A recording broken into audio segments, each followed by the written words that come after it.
ওম নমঃ শিবায়। প্রিয় দর্শকবৃন্দ, আপনাদের সবাইকে গীতার আলো চ্যানেলে জানাই আন্তরিক শুভেচ্ছা ও ভালোবাসা। আজ আমরা কথা বলবো এমন এক পবিত্র রাত্রি নিয়ে, যে রাত্রি শুধু একটি উৎসব নয়, এটি ভক্তি, সাধনা, আত্মশুদ্ধি ও ঈশ্বরের সঙ্গে আত্মার মিলনের এক মহা মুহূর্ত। এই পবিত্র রাত্রি হল মহাশিবরাত্রি। শিব, যিনি সৃষ্টির স্থিতি ও প্রলয়ের অধিপতি, যিনি আবার ভোলানাথ, আশুতোষ মহাদেব নামেও পরিচিত। তিনি যেমন ভয়ঙ্কর রুদ্র, তেমনি পরম করুণাময় পিতা। তার কৃপায় মানুষের জীবনের অন্ধকার দূর হয়, মনের দুঃখ শান্ত হয় এবং জীবনের পথ আলোকিত হয়ে ওঠে।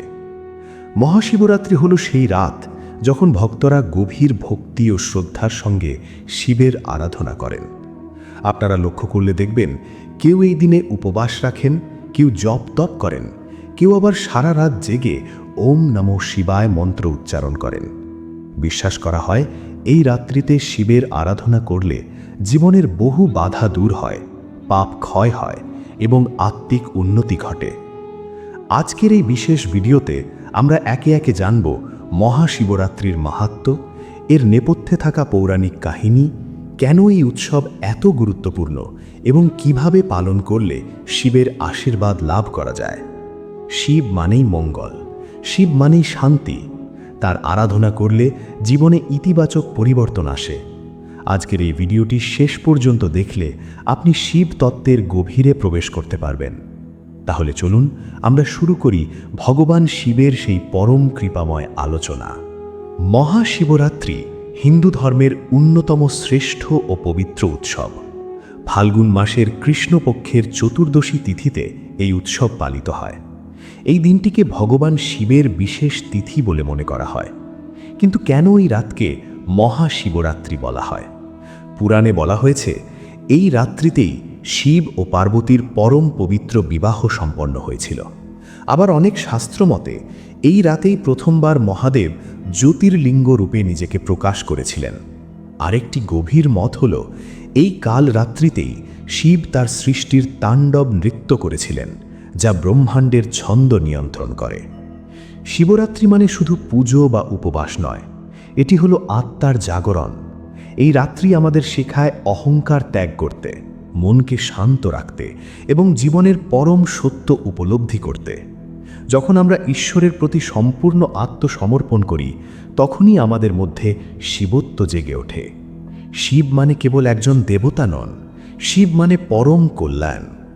আজকের এই ব্যস্ত জীবনে যখন আমরা অস্থির হয়ে পড়ি, তখন শিবের ধ্যান আমাদের শেখায় কিভাবে বাইরের কোলাহলের মাঝেও নিজের ভেতরটা শান্ত রাখতে হয়। মহাশিবরাত্রির আলোচনার সাথে সমুদ্র মন্থনের কাহিনী অঙ্গাঙ্গিভাবে জড়িত। পুরাণের সেই বিখ্যাত গল্পটি আমাদের সবারই জানা, কিন্তু এর আধ্যাত্মিক অর্থ অত্যন্ত গভীর। একসময় দেবতা ও অসুররা মিলে অমৃত পাওয়ার জন্য সমুদ্র মন্থন করেন। সেই সময় সমুদ্র থেকে প্রথমে উঠে আসে ভয়ঙ্কর বিষ, যাকে বলা হয় হলাহল। এই বিষ এত শক্তিশালী ছিল যে তা পুরো বিশ্বকে মুহূর্তের মধ্যে ধ্বংস করে দিতে পারত। সৃষ্টিকে বাঁচাতে সকল দেবতা ভগবান শিবের শরণাপন্ন হন। শিব ছিলেন জগতের ত্রাতা। তিনি বিন্দুমাত্র দ্বিধা না করে সেই বিষ পান করেন। কিন্তু দেবী পার্বতী জানতেন, এই বিষ শিবের শরীরে প্রবেশ করলে বিপদ হতে পারে। তাই তিনি শিবের কণ্ঠ চেপে ধরেন, যাতে বিষ শরীরে না ছড়ায়। বিষের প্রভাবে শিবের কণ্ঠ নীল হয়ে যায়। সেই থেকে মহাদেবের নাম হয় নীলকণ্ঠ। এই ঘটনা আমাদের এক মহান শিক্ষা দেয়। জীবন মানে শুধু অমৃত বা সুখ ভোগ করা নয়, অন্যের কল্যাণের জন্য নিজের ভেতরে বিষ বা কষ্ট ধারণ করার ক্ষমতা রাখাই হল প্রকৃত মহত্ব। শিব আমাদের দেখিয়েছেন কিভাবে ত্যাগের মাধ্যমে বিশ্বকে রক্ষা করা যায়। মহাশিবরাত্রির অন্যতম প্রধান মাহাত্ম্য হল ভগবান শিব ও দেবী পার্বতীর বিবাহ। দেবী পার্বতী ছিলেন হিমালয় রাজ হিমবান ও মেনকা দেবীর কন্যা। ছোটবেলা থেকেই তার মন ছিল শিবের প্রতি নিবেদিত। তিনি জানতেন শিবই তার পরম স্বামী। কিন্তু শিব তখন সতীকে হারানোর শোকে গভীর তপস্যায় মগ্ন ছিলেন। সংসার, রাজ্য বা ধন সম্পদ তাকে স্পর্শ করতে পারত না। পার্বতী কিন্তু হার মানেননি। তিনি রাজপ্রাসাদের সুখ ত্যাগ করে অরণ্যে কঠোর তপস্যা শুরু করেন। বছরের পর বছর উপবাস, ধ্যান ও সাধনা করে তিনি প্রমাণ করেন যে ভক্তি থাকলে ঈশ্বরকে পাওয়া সম্ভব। পার্বতীর এই অটল নিষ্ঠা দেখে অবশেষে মহাদেব প্রসন্ন হন এবং তাদের বিবাহ সম্পন্ন হয়। এই কাহিনী থেকে আমরা শিক্ষা পাই, সত্যিকারের ভালোবাসা ধৈর্য ও ত্যাগ শেখায়। কোনো বড় লক্ষ্য অর্জন করতে হলে অধ্যাবসায় থাকা জরুরি। শিব ও পার্বতী হলেন প্রকৃতি ও পুরুষের প্রতীক, যার মিলন ছাড়া সৃষ্টি অসম্পূর্ণ। মহাশিবরাত্রিতে উপবাস রাখা এবং সারা রাত জেগে থাকা অত্যন্ত পবিত্র বলে মনে করা হয়। এর পেছনে কেবল ধর্মীয় বিশ্বাস নয়, শারীরিক ও মানসিক কারণও আছে। উপবাসের ফলে আমাদের শরীর ও মন শুদ্ধ হয়, আত্মসংযম বাড়ে এবং আত্মিক শক্তি বৃদ্ধি পায়।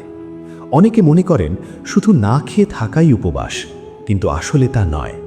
উপবাসের সাথে সাথে মন, বাক্য ও আচরণকেও পবিত্র রাখা জরুরি।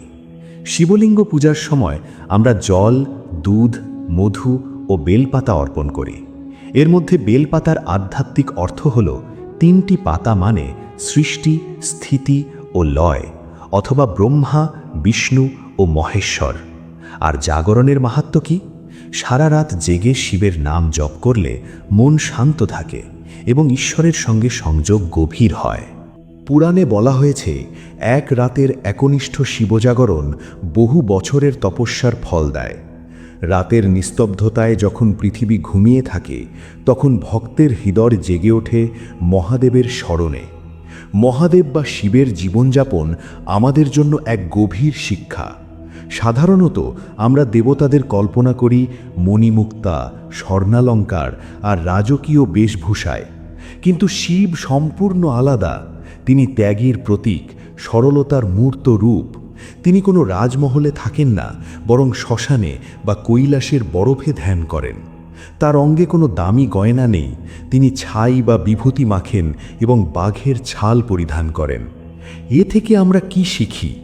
শিব আমাদের শেখান যে প্রকৃত সুখ বাইরের দামি জিনিসে নেই, সুখ আছে মনের শান্তিতে। আজকের যুগে আমরা সবাই বাহ্যিক জৌলস আর বিলাসিতার পিছনে ছুটছি, কিন্তু শিব আমাদের মনে করিয়ে দেন যে সরল জীবনযাপন এবং নিজের অবস্থানে সন্তুষ্ট থাকাই হলো প্রকৃত যোগীর লক্ষণ। শিবের 3টি প্রধান রূপ আছে: সৃষ্টিকর্তা, যিনি জীবনের সূচনা করেন; স্থিতিকর্তা, যিনি রক্ষা করেন; এবং সংহারকর্তা, যিনি নতুনের জন্য পুরনোকে শেষ করেন। এই 3 শক্তিই জীবনের স্বাভাবিক চক্র। শিবরাত্রির এই রাতে যদি আমরা আমাদের ভেতরের অহংকার এবং খারাপ অভ্যাসগুলো সংহার বা ধ্বংস করতে পারি, তবেই আমাদের জীবনে নতুন এবং শুভ কিছুর সূচনা হবে। শাস্ত্র অনুযায়ী মহাশিবরাত্রির রাতে 4 প্রহরে পূজা করার বিধান আছে। এই প্রতিটি প্রহরের পূজা আমাদের আধ্যাত্মিকভাবে এক ধাপ করে এগিয়ে দেয়। প্রথম প্রহর, এই সময় জল ও দুধ দিয়ে অভিষেক করা হয়। এটি আমাদের আত্মশুদ্ধির প্রতীক, আমাদের মনের ময়লা দূর করে ভক্তির জন্য প্রস্তুত করে। দ্বিতীয় প্রহর, দই দিয়ে অভিষেক। এটি আমাদের ভক্তি ও একাগ্রতা বৃদ্ধি করে। তৃতীয় প্রহর, ঘি দিয়ে অভিষেক। এটি আমাদের মানসিক এবং শারীরিক শক্তি বৃদ্ধি করে, যাতে আমরা জীবনের লড়াইয়ে জয়ী হতে পারি। চতুর্থ প্রহর, মধু দিয়ে অভিষেক। এটি আত্মজ্ঞান লাভের প্রতীক। এই স্তরে পৌঁছে ভক্ত ঈশ্বরের সঙ্গে একাত্মতা অনুভব করেন। পূজায় আমরা বেলপাতা, ধুতুরা ফুল এবং আকন্দ ব্যবহার করি। শিবকে ভোলানাথ বলা হয়, কারণ তিনি খুব অল্পেই সন্তুষ্ট। একটি বেলপাতা যদি ভক্তি ভরে দেওয়া হয়, তিনি তাতেই খুশি হন। এর অর্থ হল, ঈশ্বর বাহ্যিক আয়োজন দেখেন না, তিনি দেখেন হৃদয়ের ভক্তি। আপনি যদি কোনো আড়ম্বর ছাড়াই কেবল ওং নমঃ শিবায় মন্ত্র জপ করেন, মহাদেব তাতেই আপনার ডাকে সাড়া দেবেন। আসুন আমরা পুরাণের সেই বিখ্যাত শিকারী বা ব্যাধের কাহিনীটি শুনি, যা আমাদের শেখায় যে অজান্তেও যদি কেউ শিবের নাম নেয়, তবে তার জীবনেও কল্যাণ আসে। এক শিকারী সারা দিন শিকার করতে গিয়ে জঙ্গলে পথ হারিয়ে ফেলে। রাত হয়ে আসায় বন্য প্রাণীর ভয়ে সে একটি বেলগাছে উঠে বসে পড়ে। সারা রাত ভয়ে সে ঘুমোতে পারছিল না। জেগে থাকার জন্য সে গাছের পাতা ছিঁড়ে ছিঁড়ে নিচে ফেলছিল, কিন্তু সে জানতো না যে ওই গাছের ঠিক নিচেই একটি শিবলিঙ্গ ছিল। সেই রাতটি ছিল মহাশিবরাত্রি। সারা রাত পাতা ছেঁড়ার মাধ্যমে অজান্তেই তার শিব পূজা হয়ে যায় এবং মহাদেব তার উপর প্রসন্ন হন। এই গল্প থেকে আমরা বড় এক শিক্ষা পাই। আন্তরিকতা এবং সরলতা হল ঈশ্বরের কাছে পৌঁছানোর প্রধান চাবিকাঠি। অনেক সময় আমরা অনেক ভুল করে ফেলি, কিন্তু যদি আমাদের মনে বিন্দুমাত্র ভক্তি অবশিষ্ট থাকে তবে ভগবান শিব আমাদের রক্ষা করেন, যেমনটি তিনি করেছিলেন ঋষি মার্কণ্ডেয়কে। যমরাজ যখন মার্কণ্ডেয়কে নিতে এসেছিলেন তখন তিনি শিবলিঙ্গ জড়িয়ে ধরেছিলেন এবং মহাদেব স্বয়ং আবির্ভূত হয়ে যমরাজকে থামিয়ে দিয়েছিলেন। শিব হলেন কালান্তক, অর্থাৎ যিনি সময় বা মৃত্যুকেও জয় করেছেন। ভগবান শিবের অসংখ্য নাম রয়েছে এবং প্রতিটি নামের পেছনে লুকিয়ে আছে গভীর আধ্যাত্মিক শিক্ষা। যেমন পশুপতিনাথ, এর অর্থ হল তিনি সব জীবের অধিপতি। এটি আমাদের শেখায় জগতের প্রতিটি প্রাণীকে সমানভাবে ভালোবাসতে। আবার আশুতোষ নামের অর্থ হল যিনি অতি দ্রুত সন্তুষ্ট হন। এটি আমাদের ভক্তির গুরুত্ব বোঝায়। শিবকে বলা হয় আদি যোগী। তিনিই প্রথম পৃথিবীতে যোগ বা ধ্যানের শিক্ষা দিয়েছিলেন। যোগ মানে শুধু ব্যায়াম নয়, যোগ মানে হল নিজের মনের উপর নিয়ন্ত্রণ এবং পরমাত্মার সঙ্গে সংযোগ। মহাশিবরাত্রির এই বিশেষ লগ্নে চাঁদের অবস্থান এবং পৃথিবীর পরিবেশ এমন থাকে যে এই সময়ে ধ্যান করলে মন খুব দ্রুত শান্ত হয়। আজকের ব্যস্ত জীবনে আমরা মানসিক চাপ, অস্থিরতা আর দুশ্চিন্তায় ভুগছি। শিব আমাদের শেখান, একটু থামুন, নিজের ভেতরে তাকান, ধ্যান করুন। শিবের তাণ্ডব নৃত্য যেমন ধ্বংসের প্রতীক, তেমনি তার নতুন সৃষ্টিরও সংকেত। আমাদের পুরনো নেতিবাচক চিন্তাগুলোকে ধ্বংস করে নতুন ইতিবাচক জীবন শুরু করার অনুপ্রেরণা দেয় এই মহাশিবরাত্রি। প্রিয় দর্শকবৃন্দ, মহাশিবরাত্রি শুধু একটি অনুষ্ঠান নয়, এটি একটি সুযোগ নিজেদের ভুলগুলো সংশোধন করার এবং নতুনভাবে জীবন শুরু করার। শিবের পরিবার আমাদের জীবনে এক বড় শিক্ষা। শিব, পার্বতী, গণেশ, কার্তিক এই পরিবার দেখায় ভালোবাসা আর শ্রদ্ধাই হল সংসারের মূল ভিত্তি। শিবের শিক্ষা হল কম কথা বলুন, বেশি শুনুন, অহংকার ছাড়ুন এবং প্রকৃতির সেবা করুন, কারণ শিব মানেই মঙ্গল, শিব মানেই কল্যাণ। এই পবিত্র রাতে যখন আপনারা প্রদীপ জ্বালাবেন তখন মনে মনে সংকল্প নিন যেন আপনাদের জীবনের অন্ধকার দূর হয় এবং সবার জীবনে শান্তি নেমে আসে। ভগবান শিব আমাদের সকলের মঙ্গল করুন, সবার জীবনে সুখ, শান্তি ও সাফল্য আসুক। ভিডিওটি ভালো লাগলে লাইক করবেন এবং আপনার মতামত কমেন্টে অবশ্যই জানাবেন। আমাদের চ্যানেল গীতার আলো সাবস্ক্রাইব করে এই আধ্যাত্মিক যাত্রায় আমাদের সঙ্গী হন। আপনাদের ভালোবাসা ও সমর্থনে আমরা এগিয়ে যাওয়ার শক্তি পাই।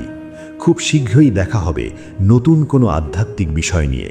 ততক্ষণ সবাই ভালো থাকুন, সুস্থ থাকুন। ওম নমঃ শিবায়।